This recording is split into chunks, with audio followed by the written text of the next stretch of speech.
There was once a land where magic, excitement, and adventure dominated, and wizards helped all prosper throughout the years by using their magical abilities to help everyone.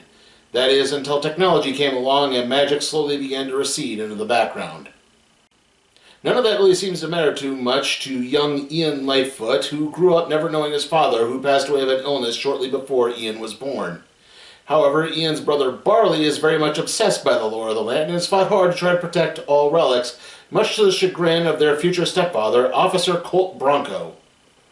All of that changes on Ian's 16th birthday when his mother Laurel bestows upon the brothers a magic wand belonging to their father, along with an apparent resurrection spell that will bring him back for 24 hours. Unfortunately, Ian's first attempt at using the wand goes a little awry, and only half of the father seems to be resurrected. Now the two brothers must set onward in order to find the Phoenix Stone and resurrect their father, well, for the next 24 hours. This is Onward. So, yeah, basically, it's kind of hard to say how magic works in this. It's a little weird. But basically, it's you have to believe and you have to be kind of confident in yourself. And Ian isn't very confident, but he has some type of magical ability, and it's innate because early on, Barley tries the spell and it doesn't seem to work very well.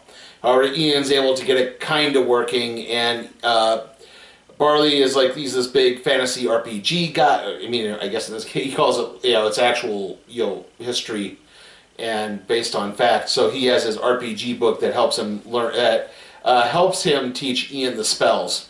And that's how that works. And like I said, it's not just the staff, it's also, you have this, basically it's a stone, a phoenix, I think it's called a phoenix gem.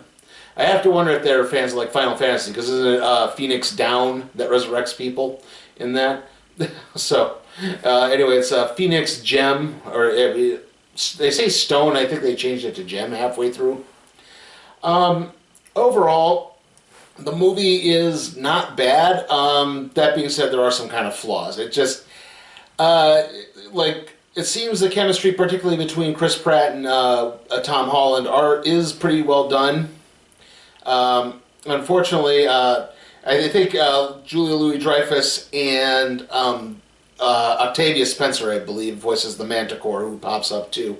Yeah, basically, the story with the Manticore is, yes, you have to go to the Manticore to get the map to get the Phoenix Gem, but the Manticore's Tavern is now this cheesy theme restaurant because, again, no one relies on magic anymore. And in the process of trying to get the map, they accidentally burn it down. The mother basically works with the Manticore because the Manticore realized when she told them that she forgot to mention a curse. Now, they don't get the map, but the map is on these those children's menu placemats that they have sometimes at restaurants where there's like mazes and stuff like that. So that's what they're using to try to locate this stone that they need to bring the father back for the remaining 24-hour period. And, I mean, there's some good character building moments in this. Unfortunately, there's something that's kind of lacking in this. Like, it seems that they were building into these kind of sight gags, but they didn't quite fill those parts up with enough. Unfortunately, there's just some real kind of down moments in this that don't really seem to work as well. I mean, part of the idea is Barley's heart is in the right place with a lot of things, but he keeps kind of screwing up just enough. And Ian's sort of arc is he needs to actually gain some initiative, and he's because he grew up without a father, he kind of feels like that he's not quite complete as a person. He doesn't have any friends at high school, and there are people that do genuinely seem to like him. Like, he actually tries to invite them to his birthday party, but then Barley shows up and he's kind of embarrassed, and it's like, never mind. And like I said, they actually seem to know him and have some type of affection, but like, he can't completely, get over that. He's also trying to learn how to drive, and he's afraid to merge into traffic. So he has that kind of aspect of his being, or his character going on. And Barley, like I said, Barley, he racks up parking violations, he racks up fines, because he doesn't, the town is tearing things down, And he says, no, these things have magical value. You don't understand. And, you know, he's, like I said, he plays this role-playing game called Quests of Yore. And, yeah, he says it's fact-based in history. So that's sort of how that works. And it's kind of strange that I'm talking about this like they're human beings. They're elves, and obviously there's like, you know, Pegasus and pixies and all these other creatures that exist. Obviously, Officer Bronco is a centaur, and so it's like it's just I don't know what exactly what it was. Like I can't quite explain it very well. That it's like there were some very good points, there's some really good humor in it, but it kind of felt a little by the books.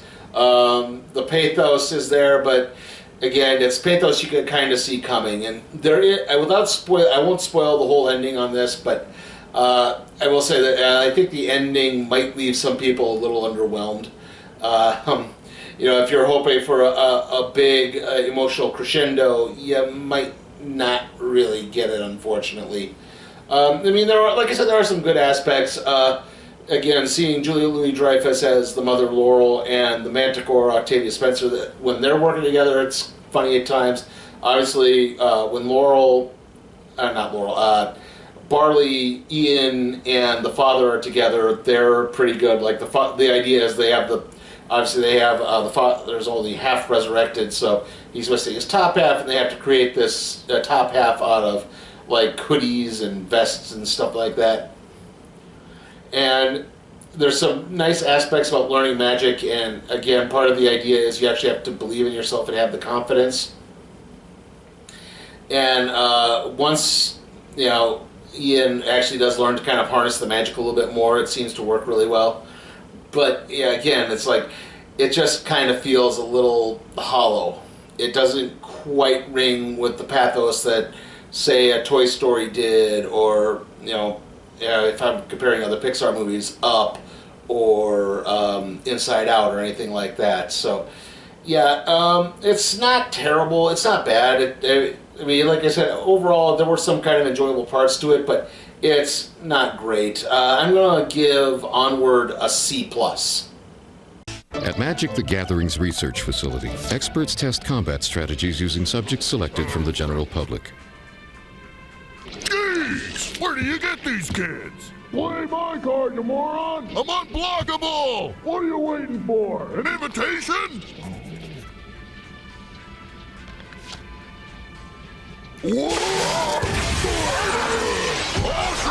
Magic the Gathering, the trading card game. You ready to feel the pain? Okay, so I guess I forgot to mention, yes, there is a Simpsons short that airs before the film. I won't get too far into it.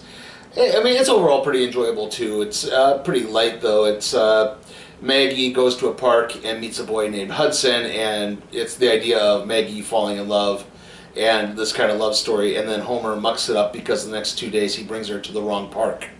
And then there's kind of a really funny ending in it there. So that's about it though. So anyway, trailer time, and we did have a couple of new ones and some ones we've had before as well. So it's not too hard. At least I don't have to sit through this again. Not to mention I don't have to sit through the trailer for Onward again, and I'm surprised I didn't get Mulan again. You thought that would have been there. I mean, this is a Disney movie. But anyway, first off we had Minions Rise of Gru again. Then we had our first new trailer, which is Connected. A father thinks his family's getting a little too reliant on technology, and his daughter is going off to college. So he decides they're going, instead of flying to the California Film School, they're going to go on a cross-country road trip. And as this is happening, basically the equivalent of the Apple company releases their new artificial intelligence robot creatures that they promise aren't going to attack anyone, and they wind up attacking everyone. So it didn't look terrible. After that we had Trolls World Tour again. I still believe that's the movie about the Christian rock artist and his late wife who died at a very young age. SpongeBob Sponge on the Run again. In the Heights again, and then Artemis Fowl, which I think is the first time we've had that trailer.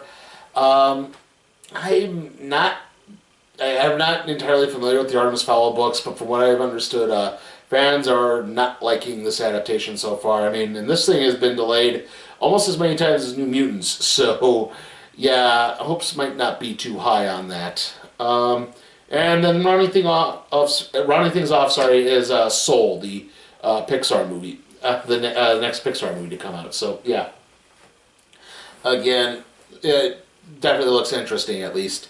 So one more thing, obviously, if you remember last week, I typed up my itinerary on my blog, and I had No Time to Die on there. And yes, I am aware No Time to Die has now been pushed back to November, and I basically have an off week the second week of April. So I don't know what I'm going to do for that. I mean, there's literally nothing else coming out that's getting a huge major release that week. So maybe something will get moved into it. I don't know. I'll check, but I can't say for certain. Anyway, the next video up is going to be the random trade review on Arkham Asylum Living Hell. And then after that, it's going to be the Elimination Chamber 2020 recap and review. Next movie is going to be Bloodshot. See you all then.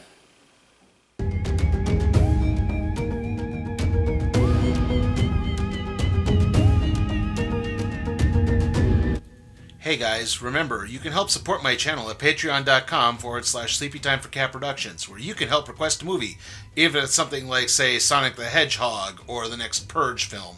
I'll review it.